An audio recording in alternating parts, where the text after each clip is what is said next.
देख रहा था राष्ट्रीय चैनल में हमारे प्रवक्ता ने जब कांग्रेस के प्रवक्ता से पूछा कि आपके पूर्व विधायक के आचरण ये है, तब कांग्रेस ने इसको निष्कासित किया। निष्कासित करने के बाद में अभी कुछ ही दिन पहले कांग्रेस ने वापस ले ली। ये कांग्रेस का अंदरूनी मामला, हमें कुछ नहीं कहना। लेकिन मुझे ताजुब ये होता है कि ये व्यक्ति मीडिया के सामने आके कहता है मुझे क्लीन चिट मिल गई, मुझे क्लीन चिट मिल गई।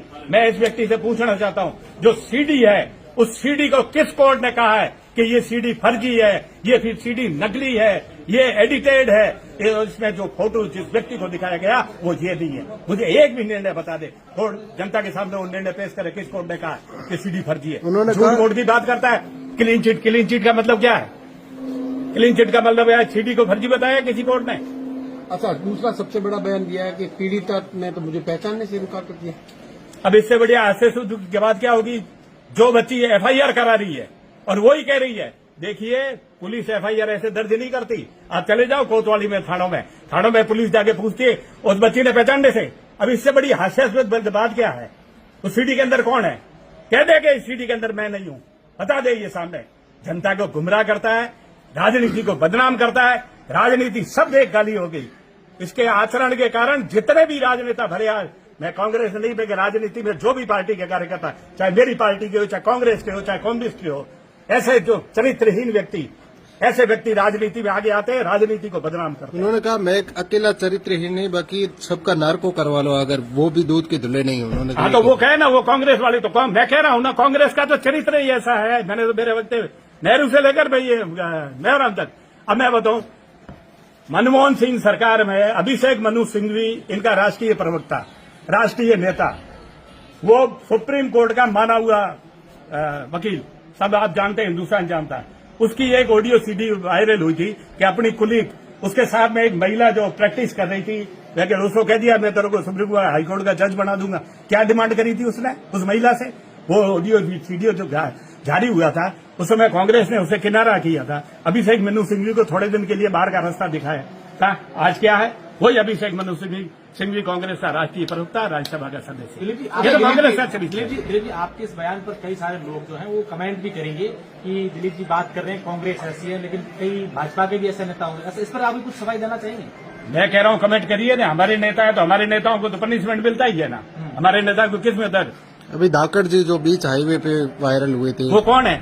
उसका धाकड़ का स्तर और मेवाराम का स्तर एक जैसा है? क्या कल्पना कर रहे हो? कल के दिन आप अभिषेक मनु सिंघवी की और किसी वार्ड के या बूथ के कार्यकर्ता से कंपैरिजन करोगे क्या? वो धाकड़ प्रतिनिधि है। मेवाराम जैन एक बार गांव का सरपंच रहा, एक बार नगर परिषद का चेयरमैन रहा, 3 बार बाड़मेर का विधायक, 25 साल का उसका जनप्रतिनिधि का कैरियर है। उसकी राज्य मंत्री का दर्जा भी रहा। उसकी कल्पना किसी ऐसे ही साधारण कार्यकर्ता से करोगे? देखो, तुलना ऐसे नहीं होती है। देखिए, सबसे बड़ी बात यह कि आपने कहा, क्योंकि मेवाराम ये कह रहा है कि सारे विपक्षी जो है वो मेरे आने से डर रहे, क्योंकि मेरा जो दायरा है, मेरे जो फैन फॉलोइंग है, लोग मेरे से जुड़े हुए हैं। और हरा क्यों? अभी इतने जुड़े हुए 2023 में हरा क्यों? मैं ऐसा व्यक्ति था जो मैं कह रहा था 2023 में मेरे केंद्रीय नेतृत्व, मेरे प्रदेश के नेतृत्व का मेवाराम जैन हारेगा, क्योंकि जनता जान चुकी थी इसके कारण में भ्रष्टाचार की हदें पार कर दी। किसको छोड़ा? नगर परिषद का सत्यानाश कर दिया, नगर परिषद की पूरी बंदरबांट कर दी। आज नगर परिषद की स्थिति ये है, मैं किसी आयुक्त को कहता हूं आने के लिए, मुख्यमंत्री जी को कहता हूं, मंत्री जी को कहता हूं, वो आयुक्त का फोन मेरे पास आता है, भाई साहब हमें क्यों फंसा रहे हो, हम आना नहीं चाहते।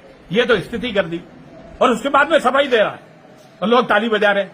अरे ये इर्द गिर्द जो घूम रहे हैं ना, ये इसके चेले चपाटे हैं जिन्होंने इसे काले करतूतों में साथ दिया, वही है। वो कह रहे भाजपा सरकार आने के बाद अभी बाड़मेर रुड़ा हो गया, बहुत ही बुरे हाल है बाड़मेर की सरकार। एक दिलीप जी, नगर परिषद में पट्टों के अंदर 130 करोड़ की रेवेन्यू हुई, ये लाया आयुक्त को चला के।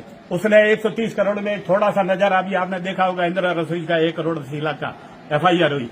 अब देखिए, जांचें होगी, ठीक है ना? जितनी भी नगर परिषद अनियमितता होगी उसमें जांचें होगी। और मैं अभी नहीं कहना चाहता हूं, इसके साथ में जो आयुक्त रहे हो चाहे दूसरे भी है, उन सब ने कहा था इस महाशय की शय में सब हुआ, ये अछूता नहीं है।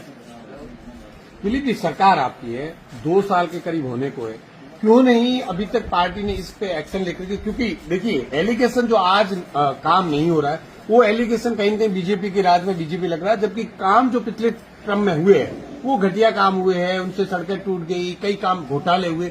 तो बीजेपी क्यों चुप है? बीजेपी इस पे एक्शन क्यों नहीं ले रही? नहीं है, ले रही है ना उसी एक्शन का। तो देखिए हम देखो आनंद फानंद में केवल अब जो उसमें आके ये हो गया वो हो गया FIR ऐसे नहीं कराएंगे। ये जो 1,80,00,000 की FIR हुई है ना, आप FIR पढ़िए, पूरे तथ्य है उसके अंदर, पूरी तैयारी के साथ हुई है। हम ऐसे आनंद फानंद में आरोप नहीं लगाएंगे, तथ्यों के साथ में लगाएंगे। जांचें हो रही है, अभी देखिए तो सही, थोड़ा इंतजार करिए कितनों की और खिलाफ आई है, FIR होती है, जांचें होती है और कितने अंदर जाते हैं। क्या उसमें पूर्व विधायक भी इन्वॉल्व है? सह पे हो रहा है, उसकी सह पे हो रहा है। ये कह दे कि मेरी सह पे नहीं हो रहा है, बता दे। वो तो सीधा सीधा एलिगेशन लगाते हैं कि बीजेपी के राज में आने के बाद में हमारे यहाँ विकास नहीं है, हमारे मेरे ऊपर जो आरोप लगा रहे हैं क्योंकि मेरी पॉपुलरिटी इतनी है, मेरे से डरते हैं, इसलिए इस तरीके से। पॉपुलरिटी क्यों है तो 2023 में हारा क्यों? इतनी तेरी पॉपुलरिटी थी ना, हम वही खड़े हुए थे, हमारा पार्टी का भी खड़ा हुआ था, निर्दलीय जीती, हमारी समर्थित जीती, ये हारा क्यों वहां से? कई साजिशें हुई है, उन्होंने कहा मेरे को हराने के लिए, बहुत सारी अंदर ही क्या साजिश हुई है? अंदर के अंदर से। अंदर की क्या साजिश हुई? जनता साजिश से आती है क्या? जनता की मानसिकता थी, जनता को मैंने भापा था, मैंने खुद ने भापा था। उन्होंने कह दिया किसी सूरत में मैं और हमको नहीं जिताएंगे, हराएंगे। जब जनता ठान लेती है ना इस व्यक्ति को हराना है, तो साजिश की जरूरत ही नहीं रहती, अपने आप किनारे लग जाता है। अच्छा, जो पोस्टर लगे शहर के अंदर, उस पोस्टर पे देखिए ये गलत है। देखिए पोस्टर जो लगे हैं, निसंदेह सभ्य समाज में उसका कोई स्थान नहीं है। मैंने प्रतिक्रिया भी दी है फेसबुक पे मेरे, बिल्कुल ही मैंने कहा ये निंदनीय करते हैं, बिल्कुल ऐसा नहीं होना चाहिए, सभ्य समाज है। लेकिन इन लोगों को क्या फर्क पड़ता है? जब कर्म करते हुए फर्क नहीं पड़ा तो पोस्टर में क्या फर्क पड़ेगा?